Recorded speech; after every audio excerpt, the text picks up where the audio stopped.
teman-teman, selamat pagi. Sebelum kita mulai renungan kita pada pagi hari ini, mari kita bersama-sama bersatu di dalam doa.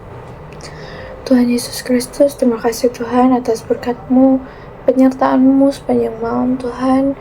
Kiranya kami dapat bangun di pagi hari ini dengan tubuh yang sehat, itu semua karena-Mu. Tuhan, sebentar kami anak-anak-Mu akan mendengarkan sedikit dari firman-Mu. Kiranya apa yang kami dengar dan apa yang kami baca dapat kami pahami dan kami mengerti dengan sungguh-sungguh Tuhan, dan dapat kami lakukan dalam kehidupan kami sehari-hari.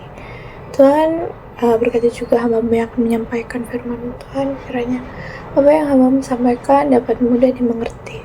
Dalam nama Tuhan Yesus, haleluya, amin.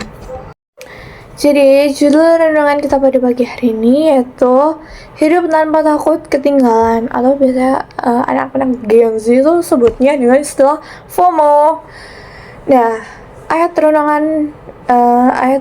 yang mendasari renungan hari ini yaitu Roma pasal 12 ayat 2 yang berbunyi, "Janganlah kamu menjadi serupa dengan dunia ini, tetapi berubahlah oleh pembaharuan budimu, sehingga kamu dapat membedakan manakah kehendak Allah, apa yang baik, yang berkenan kepada Allah, dan yang sempurna." Amin. Kita sebagai Gen Z di dunia ini tuh kita dibebaskan untuk mengeksplor kayak teknologi yang terbaru, mengakses media sosial dengan secara luas. Kita bisa dapat teman baru, kita bebas mengekspresikan diri, kita bebas mengapresiasi diri juga gitu loh. Nah, kehidupan kita ini kan dikelilingi dengan kayak bermunculan tren-tren baru kayak outfit skena, terus habis itu tas yang bentuknya aneh-aneh, terus habis itu makanan-makanan viral kayak kromboloni, terus coklat Dubai, terus ya pokoknya segala macamnya itu. Nah, itu ada namanya istilah FOMO. Ya kalian udah sering denger lah. FOMO ini kependekan dari fear of missing out. Nah, banyak yang orang belum tahu kayak FOMO ini adalah sebuah perasaan yang kayak kita ngerasa kita takut ketinggalan gitu. Jadi kayak ada sesuatu yang happening, kayak misalnya ada kayak coklat Dubai, kayak semua toko dessert punya coklat Dubai dan kita harus nyoba itu semua. Nah, kita tuh kayak punya rasa kayak, oh aku harus juga ikutan nyoba gitu loh, kayak aku nggak mau kalah, kayak orang-orang yang nyoba aku harus nyoba.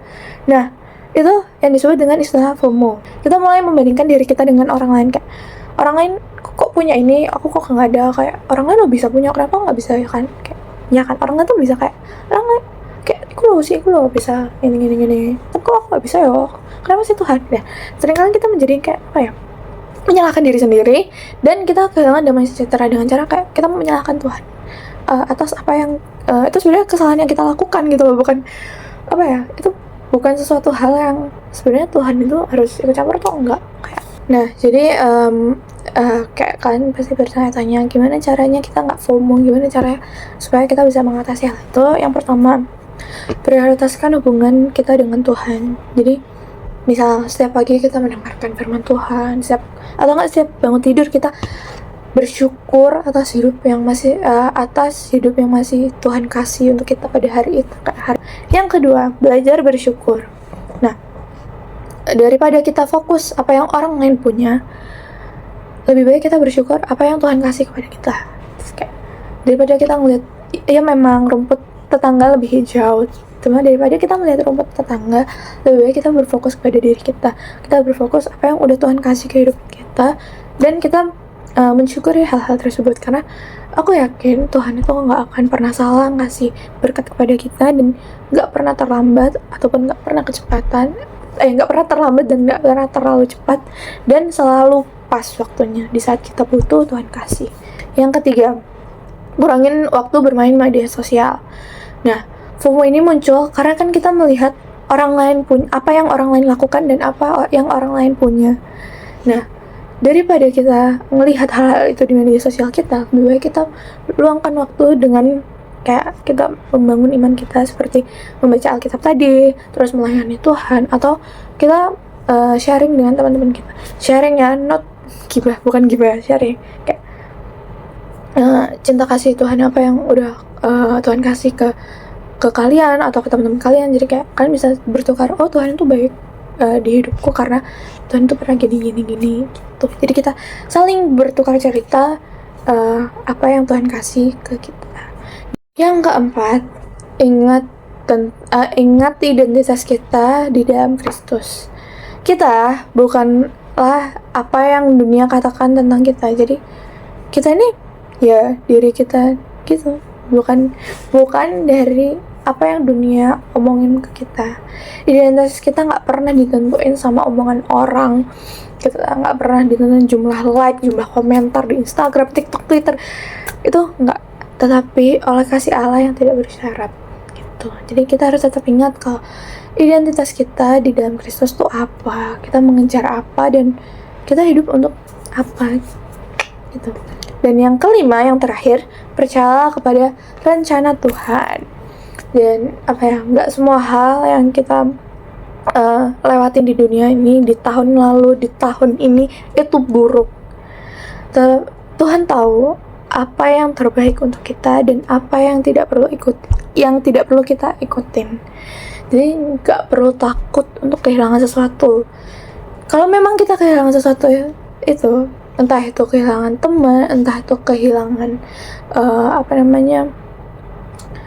kehilangan ya barang, atau kehilangan pokoknya hidup kita tuh merasa ada yang hilang tuh, percaya itu bukan rencana Tuhan, itu bukan sesuatu yang baik untuk kita. Untuk menutup renungan kita pada pagi hari ini, mari kita bersama-sama bersatu di dalam doa.